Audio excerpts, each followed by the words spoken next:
Hey, this is Dave from MetalEpidemic.com. Thank you for checking out our YouTube video. Please feel free to hit the subscribe button below if you like this type of content, and we hope you enjoy the review.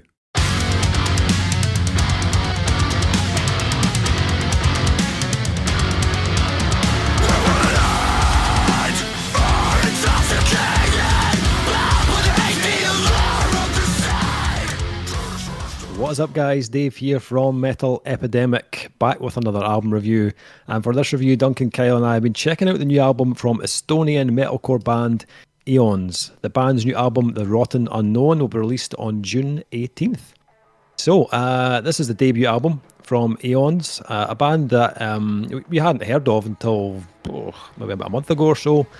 We did a reaction for one of the tracks from the album. I want to say it was Grey Sky. Yes, it was Grey Sky. And we were all pretty keen to hear the rest of this release. The album has been recorded, produced, mixed and mastered by the band's guitarist Jörg-Erik, I think that's how you pronounce it. Firstly, what I would like to say is that the track that we checked out, Grey Sky, it's probably... When I heard the rest of the album, it's probably one of the most melodic tracks of the album. It's not a ballad track, but it's like the track that kind of most resembled that type of track on the album, if you get what I'm saying. But it's not to say that the rest of the album is void of melody, because that's not the case at all. Loose Ends, which is the first track after the intro, is still kind of fairly loaded with big kind of melodic vocals, lots of really kind of interesting atmospheric textures going on in the background. A little bits of it reminded me of Tesseract actually on that first track, just the way they kind of blend, that kind of almost kind of djenty kind of groove heavy riffs, but it's got this kind of streak of atmosphere, and I found that both bands, Aeons and Tesseract, do have that in common. You could possibly throw Loathe into that equation as well, although they do sound different to Loathe, but again, similar idea or similar traits. But then there's moments on The Rotten Unknown that pushes in the opposite direction. Death Waves, for example, really leans into that like modern metalcore sound, where the riffs kind of take on a thicker, kind of snappier sound. And this is probably more in a kind of similar vein to bands like Erra or even like Animate at times as well. But actually, when I was listening to the album, part of me could hear like similarities to those other bands like that I've mentioned, but part of me was like, this doesn't really sound like anyone else I can think of. More often it was the kind of melodic or kind of ambient part of the band's sound that made me think that's, it's quite unique sounding at times. Vocally as well, I think Lisak has a very distinctive kind of vocal sound. His melody and his like tonal type screams definitely have something different about them, and I felt that kind of separated them from a lot of the other kind of modern metalcore bands out there, of which there are a lot. One of my favourites of the album was probably Worry Carries the Heavy Blade. This track, it kind of leads you into a false sense of security. It is a fairly heavy track from the beginning, a lot of kind of catchy rhythms and nice kind of vocal elements as well, kind of scattered in through the chorus. And then just when you're least expecting it, they drop in this like colossal riff on the bottom string, which they'd clearly been saving for that moment. And I felt it worked really well. Even when they transitioned back into the chorus, it didn't feel out of place.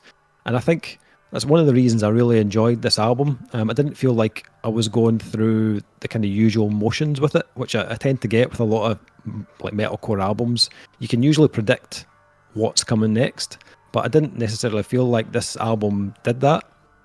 I'm sure they were still, they've got a lot of the typical traits of the genre, but I think Aeons do it in a way that it kept me interested throughout the release, and it can be difficult to stand out in this genre, but I think these guys, for me, I think they've got the potential to really be ones to watch, and although it doesn't sound like it, this is just their first album, and it's highly likely I think they'll just keep getting better as they keep releasing albums. So I'm excited to hear where these guys go next. I was thoroughly impressed with this album. I really liked the track that we heard on the reaction, Grey Sky, and the rest of the album didn't disappoint for me. Actually, I thoroughly enjoyed it. What about you guys, Duncan? What did you make of the rest of this album? Very much like yourself, I enjoyed what we heard on the reaction video. Can't believe that was a month ago. It feels like last week. And actually, when you sent it through, I hadn't equated at all the fact that this was someone we'd done a reaction to until I actually heard the song, and I'm like, that sounds so familiar, like eerily familiar. And lo and behold, we had actually heard it before, which makes sense. It goes to show that I'm not going mad, which is get that validation in there. I mean, I kind of feel the band are selling themselves short by calling themselves metalcore, because I think there's a whole lot more in this band specifically that is different from that genre. Even the more kind of modern metalcore bands, there are elements there for sure, but I wouldn't say it's the main driving force of their sound.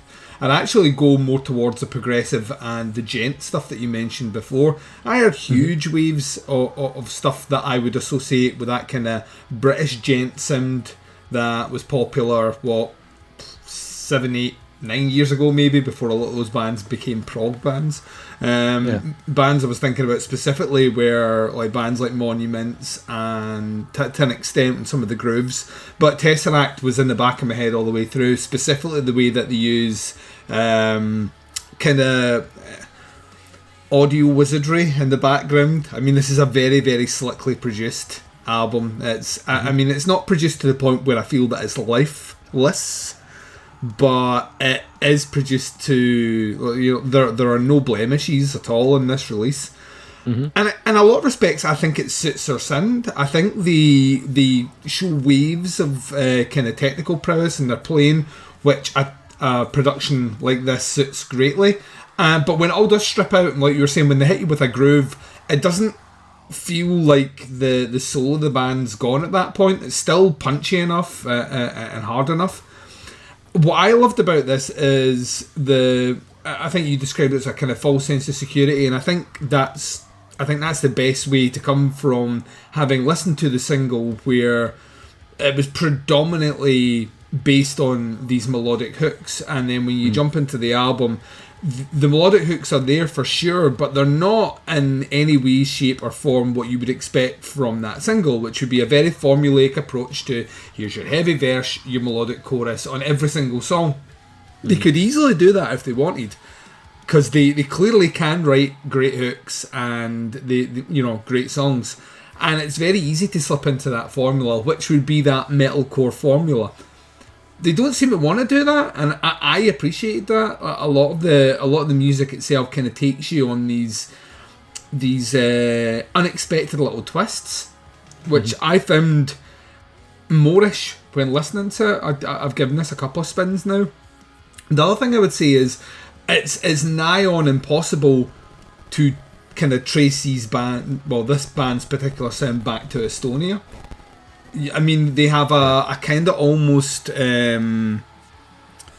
such a neutral sound to the vocals, the melody, and even the way it sounds, that if you thought this band were British, they're British. If you thought they were American, they're American. There's nothing kind of regional about them at all, which kind of surprised me, because we've listened to a couple of bands from out that way recently, and they all have that kind of one element where you're like, oh, right, well, this is what's going on in this scene over there, so we need to pay a bit more attention. That was kind of missing. I'm not even using that as a negative, it was just an observation. I found this an incredibly easy listen. There was nothing really on it that made me at any point go, I maybe wouldn't have used that, or you've maybe over-egged it with some of the synths in the background and some of the sims. None of that's in here. On the flip side of that, though, I don't necessarily think the band are doing anything hugely remarkable. It's all very much in keeping with what it should sound like, so they don't really take any massive risks. And that might sound like I'm kind of going down on them in a bad way, to say, well, you know, guys, you need to mix up. But as you pointed out, first album, you know what I mean, produced it themselves, or self-releasing it. You know, you've got to have nothing but admiration for a band that can do that and have the songs in the background. I personally felt that my favourite song is probably still the single. I think that's the one where I got the I mean, a month ago we heard it, and listening to it for the first time since on a release that I didn't link back to, the melody was there and I knew I'd heard it before. So that to me means you're doing something right. And musically it's a good listen. I'm kind of like yourself, I'm kind of interested to see what the next step is. Do they follow the trend and put more melody in to be kind of more commercially appealing? Or do they go the other way? Or do they have that Tesseract vein in the background that even if they wanted to go off and do something a bit more proggy, they probably could. And to be honest, it sounds like they'd probably be pretty good at that as well. So there's a lot going on in the band, and I enjoyed that quite a bit. I would encourage everyone to check this one out, because this is one of these ones where I can see me listening to this a lot, because I've listened to it 3 times already. We only got it on Monday. This is Wednesday when we're recording. And I've listened to it 3 times, and those listens go in really quick. You know, none of the songs feel like they overstay their welcome. And everything seems to be on point. So yeah, I thoroughly enjoyed this. Yeah. It was one of those albums when I was listening to it, it just felt like it flowed really well. Yep. Just one track into the next, everything just flowed really well. Yeah. Kyle, what did you make of this one? I think I'm on the opposite spectrum to you guys. This was a really hard sell for me. This was really tough to get through. I thought the production was completely lifeless. It just didn't sell me at all. Like, everything was like really, really, really aligned and super pitch corrected and stuff. And I'm just like, ugh. And I felt like you two both mentioned, I felt this band missed the party by about 6 or 7 years.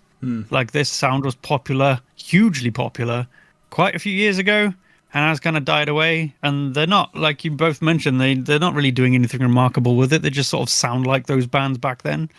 And I did roll my eyes a few times because I knew something was coming up, and they did that exact thing, and I was like, yeah, oh well, I've heard it all before. I mean, there was a couple of like guitar riffs and a couple of grooves here and there, but it wasn't just enough. It wasn't enough to sell me on the band at all.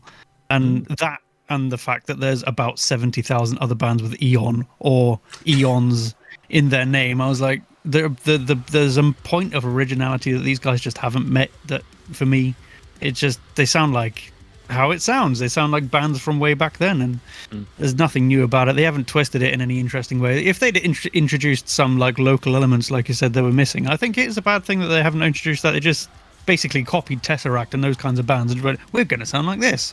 But why would you do that? Because it's just, you know, it's been done. Do something different, do something interesting. It just wasn't that for me. The thing that stuck out the most is that their vocalist, I think, does like Jonathan Davis quite a lot. He does have a lot of, there was a lot of similarities in the way he phrases things and sings things, Jonathan Davis, but I thought that was interesting, at least to pair that with the kind of music they're making. But that was all I could really pick up. And, you know, the production itself was, as I mentioned, it was horrifically bad. Like, it's overproduced. It just sucked the life out of it for me completely. Everything was just even all the way through. No dynamics, nothing. And I was like, okay, great, fine. That's how you want to do that. You do that. Not impressed me. Ooh. Kyle, the dream killer is back. That don't impress me much. But since you said it's their first album, maybe I'll go a bit easier on them in the ratings. I'd also say, just because the sound's been popular for 8 years in other parts of the world doesn't necessarily mean it's not cutting edge where they are. That's fine. I mean, I've been deep into that sound for the past 8 years, and there are bands that have come out of that and done super impressive things recently that were popular back then too. And these guys have basically, how I feel is that they've copied what was back then and pasted it onto what they do now. And it's like, that's it. They've not done anything interesting or to make them sound unique to stand out from the crowd. I don't necessarily think they just sound like a Djent band though. At all. You know what I mean? I hear elements of Tesseract, but I don't think they sound like Tesseract. But I mean, I'm just saying there's nothing here I have not heard before from at least 10, 15 other bands by now. And it's like, okay, cool. they just haven't. I feel like they've got talent, and I want to see where they go. And I feel like they need to put more of themselves instead, because they clearly like this style of music, and there's no problem with that, of course. But I feel like they just need to put more of themselves into it and make it more unique to them. That's all. Okay. So ratings for this new one from Aeons. I really liked it. I can see what Kyle's saying, that there are definite elements that are similar to other bands. But I don't mind that if it's done really well, and I think these guys are doing it really well. I think melodically is where I felt they were kind of pushing slightly differently to those other bands, especially vocally. I was really impressed with the main vocalist. He manages to capture so many different styles and tones on his voice. I really enjoyed that side of the band, the kind of atmosphere and the kind of ambience of the album. I really enjoyed that. I didn't have much of an issue with the production, to be honest. I thought it was fairly standard kind of metalcore type sound. Yeah, it's maybe not as polished as some of the other stuff that's coming out, but I thought it fitted well with the style of music. I think for me, the Erra album from this year is probably one of the best I've heard in terms of metalcore or progressive metalcore, and I'd score that pretty high. It's probably like a 4.5 for me. This album I don't think it's that like far away from it. It's not quite there yet. But I think with a bit more time, I think these guys are definitely going to be up there. So for me, I'd say this is pretty solid. I'd probably go 4 out of 5 on this one. Duncan, what are you thinking? Marginally below you. I'm coming in at a 3.5. I hear a lot of promise. I hear a lot of technique. I hear a lot of things that make me think that this band are onto something. I'm kind of somewhere between you and Kyle in that, like I say, I think there's a lot of potential for this band to explore different avenues. Now, whether or not that'll work out successful, I think some of those jumps of the aforementioned bands that we've already mentioned on these reviews did not work. Personally, in my opinion, I found them more interesting when they were doing the kind of mix they were doing back in the day. But you know, that there's a lot here that gives promise. You know, for a band coming out with their first album, there's a lot here that makes me think that we're just starting to get like a taste of where this is going to go. Like yourself, I didn't really have any issues with the production at all. Kind of, it's the sort of production I would expect from a band like this now. Having heard so much of this, but maybe that's a negative. You know, maybe by not changing that up and playing into it is maybe what doesn't differentiate it in terms of what Kyle was saying from what other bands are doing. But 3.5 seems reasonable for me. Cool. And Kyle? I'd like to hear what they come up with next. I'm definitely going to keep my eye on them because I feel like they do have a lot of talent and they know what they want to do, and that's great. Bands that flap about and do not know what they want to be are worse than this by a long way. Even if they're even if I feel like it's overproduced and all that, they can always get another producer instead of doing it themselves. But yeah, I want to see where they go next. But this one just didn't hit home for me, unfortunately. So I'm going to give it a 2.5 out of 5. Okay. So this one drops on the 18th of June. If you want to check the band out, facebook.com/Aeons EST. Put a little link below to their Facebook page, to their Bandcamp and any pre-orders and stuff for the album, so you can check it out. Let us know what you think. If you've heard the band, heard any of the singles, please feel free to comment below and let us know what you're thinking. Can't even speak. That is the review, guys. Much appreciated. Thanks for checking it out. We'll be back with another review very soon, but until then, take care. Speak to you soon. Bye, everyone. See you later.